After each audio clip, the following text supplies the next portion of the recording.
Salut fidèles abonnés, bienvenue dans cette chaîne YouTube. Ici je te parle de business, je te parle d'entrepreneuriat, je te parle d'agro-business parce que je suis convaincu que c'est à travers ces activités ou bien c'est à travers ces secteurs d'activité qu'on va développer notre pays. Alors si toi tu veux faire partie de l'aventure, si tu veux contribuer au développement de notre pays à travers des activités agricoles, pastorales et halieutiques génératrices de revenus, je te conseille de t'abonner très rapidement sur la chaîne si tu es nouveau, de partager massivement le contenu parce que je suis sûr qu'un de tes proches pourra en bénéficier et surtout d'activer la cloche de notification parce qu'il y aura plein de masterclass comme celle-ci qui paraîtront.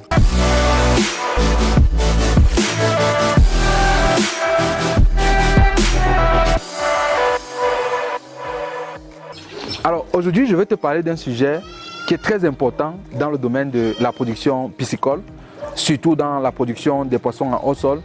C'est celui, n'est-ce pas, des maladies ou des cas où on a des poissons qui, des fois, ont le ventre ballonné. On a des poissons qui nagent de façon latérale et des poissons blessés. Alors, très souvent, vous êtes très nombreux à m'appeler pour me dire « Coach, mes poissons sont en train de mourir, je suis déboussolé, je ne sais pas comment faire. » Et souvent, vous êtes découragé, alors que c'est un problème qui est pourtant très simple à résoudre. Nous avons donc quelques astuces aujourd'hui qui vont vous permettre, n'est-ce pas, de résoudre ces problèmes-là. Je précise que vous n'avez pas besoin de paniquer. C'est des événements naturels qui arrivent toujours dans une ferme. Très souvent, pendant que vous êtes en train de nourrir les poissons, ou pendant que vous faites des pêches de contrôle, ou pendant que vous êtes en train de passer, vous allez sûrement voir un poisson blessé, vous allez sûrement voir un poisson qui a un ventre ballonné ou qui nage de façon latérale. C'est normal.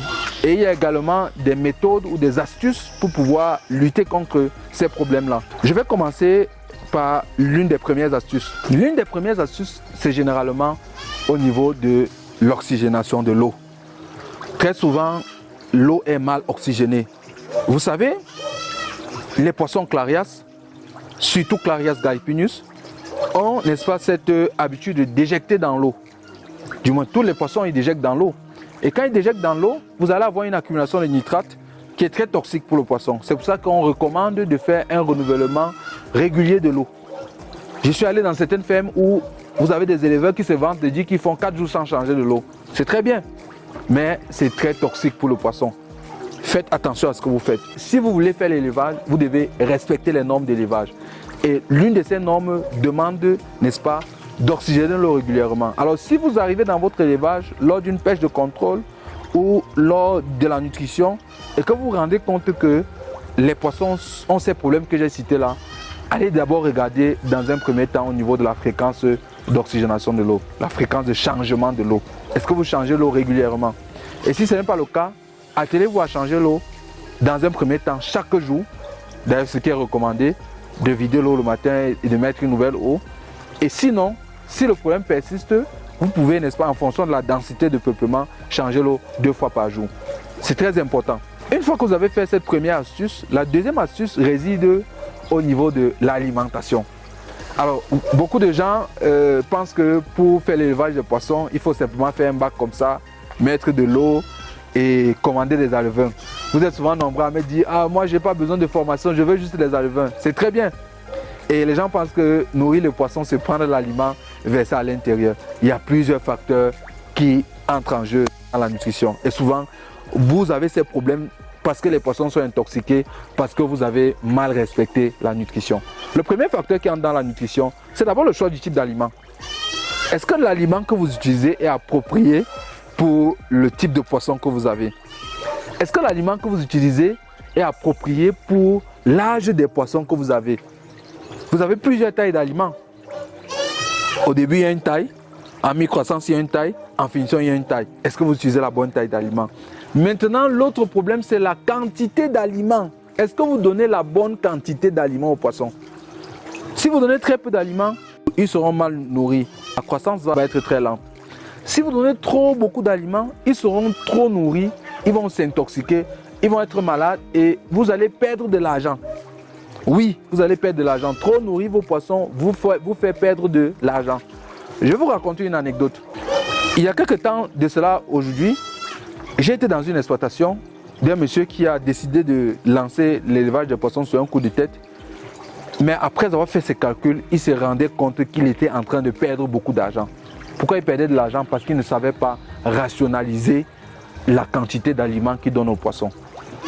Il avait d'abord beaucoup de mortalité, mais aussi le coût de l'aliment était exorbitant. Je vais vous dire quelque chose aujourd'hui que vous savez certainement. L'alimentation en élevage de poissons en hors sol est l'un des principaux gouffres financiers. C'est-à-dire que si vous maîtrisez mal l'alimentation, vous allez perdre tout votre argent. Alors ce monsieur perdait énormément d'argent simplement parce qu'il ne maîtrisait pas les feuilles ou les formules de calcul pour rationner la distribution de l'aliment. Parce qu'il y a des calculs. Si vous ne savez pas, éleveur que j'appelle aujourd'hui, toi pisciculteur, si tu ne sais pas qu'il y a des calculs pour rationner la distribution de l'aliment en fonction de leur poids, de leur âge, tu vas perdre de l'argent. Et c'est ces formules qui ont manqué à ce monsieur-là.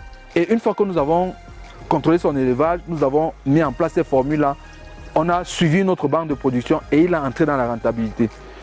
Donc le plus important, ce n'est pas de voir les poissons grandir, de les élever, d'être content. Le plus important, c'est de gagner de l'argent. Et je précise en faisant cette vidéo que nous avons une masterclass, une formation hautement pratique. Nous avons une formation pratique que nous donnons qui va vous permettre de débuter l'élevage en beauté.